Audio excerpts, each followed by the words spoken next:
Meron lamang po akong gustong ipa-realize sa kampo po ng mga DDS mga kababayan dahil mukhang hindi po nila nare-realize ito. Pakinggan niyo po itong sasabihin ko mga kababayan and come to think of it, i-analyze po natin. Kasi yung nakikita ko po sa kampo nila at sa mga sinusuportahan nila, napaka-dilim at napaka-problematic at saka talagang magulo yung kanilang mga sinusuportahan. Isa-isahin po natin yung kanilang mga sinusuportahan.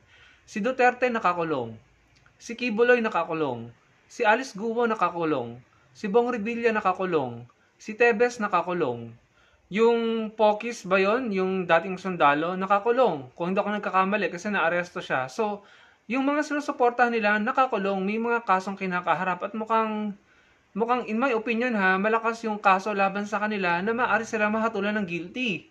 Bukod dun sa mga nakakulong mga kababayan, si Bantag nagtatago, si Bato nagtatago, si Atong Ang nagtatago, si Harry Roque tumakas or sabihin na natin nagtatago. Lahat ng mga ito'y malapit or naging tao ni Duterte. Mga sinusuportahan nila, nagtatago at may mga kaso.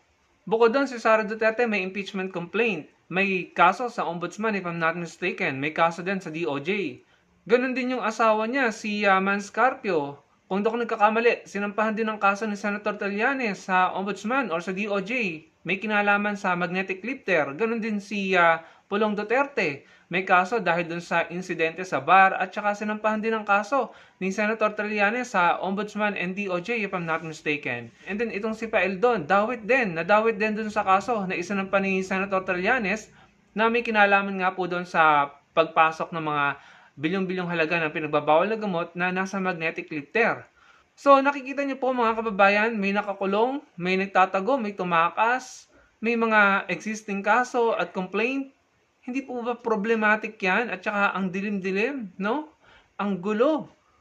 Bukod doon, may mga vlogger sila na may kaso or nakulong na aresto. Si Jun Abines, si Jay Sonsa, may kaso yan. Si Badoy at si Eric Celis natalo sa kaso nila na isinampa ni Atom Araulio. And meron pa silang ibang kaso na kinakaharap na may kinalaman sa libel dahil sa red tagging, di umano. Si Barsaga, may mga kaso din, suspended pa, twice na suspend. Si Libiste, may complaint at pinagmumulta ng DOE, if I'm not mistaken. So ano bang nakikita nyo sa mga sinusuportahan nyo, mga DDS? Hindi nyo ba nakikita yan, yung ganyang problematic na mga sinusuportahan nyo? Bukod doon, si Marcoleta, if I'm not mistaken, may disqualification case sa COMELEC dahil hindi niya dineklara yung mga campaign donors niya. Yun ay illegal. So, yun ba yung mga sinusuporta nyo? Gumagawa ng mali, tapos gusto pang ipamigay or i-give up ang Kalayaan Island Group? Si Marcoleta, pambihira naman. Bukod doon, si Chisa Escudero, si Joel Villanueva, si Jingoy Estrada, malakas po ang kutob ko na by next week or next week, maaaresto na po yung mga yan. Sinampahan na po sila ng kaso. Si Alias Rene, sinampahan na rin ng formal na kaso sa RTC. So sa korte na yung kaso, yung pinagmamalaki yung Alias Rene. Yun na lang, yung tatlong senador na lang, si Escudero, si Villanueva, at saka si Estrada, Jingoy Estrada. At isama na natin si Bong Revilla. Yan yung mga sinusuportahan nyo na kakampi. Sabi nyo, kakampi ni Sara pagdating sa impeachment. Pero tignan nyo naman, involved sila sa di umano'y kickback from flood control fund na nagresulta sa pagbaha at pagkawala ng buhay, bahay at hanap buhay ng ating mga kababayan. Yan yung mga sinusuportahan nyo. Ang lala, ang gulo at ang problematic, mga DDS. Si Roque na lang at saka si Bato, kung inosente sila, bakit hindi sila humarap sa korte? Bakit sila nagtatago at bakit sila tumakas? Bakit sila nagpapa-asylum? Ang dami. Nakakulong, may kaso, natalo sa kaso, nagtatago, tumakas, may impeach, makukulong, nagpapa-asylum. Yan ang brand. Yan ang mga sinusuportahan nyo, mga DDS. Hanggang ngayon, hindi nyo pa rin nare-realize.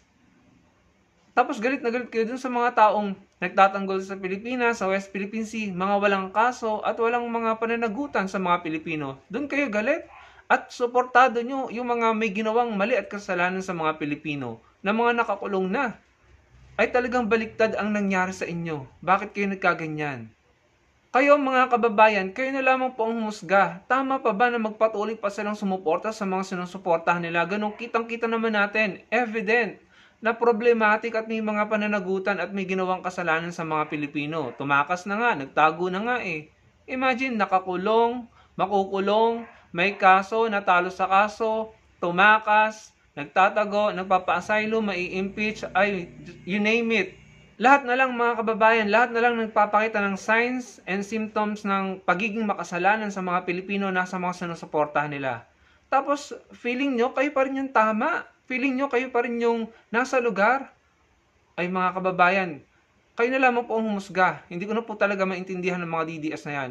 Akalain mo si Marcoleta gustong i-give up or ipamigay yung Kalayaan Island Group? Sinuportahan at pinagtatanggol pa rin nila? Grabe naman. Kayo na lang humusga mga kababayan. Sana po yung may na-realize kayo sa mga sinabi ko. Salamat po sa panonood.